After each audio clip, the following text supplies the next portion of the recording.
His mama.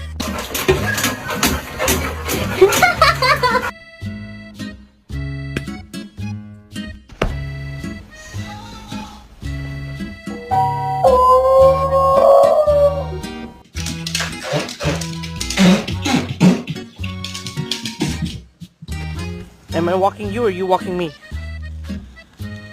Oh, I'm walking you. Okay.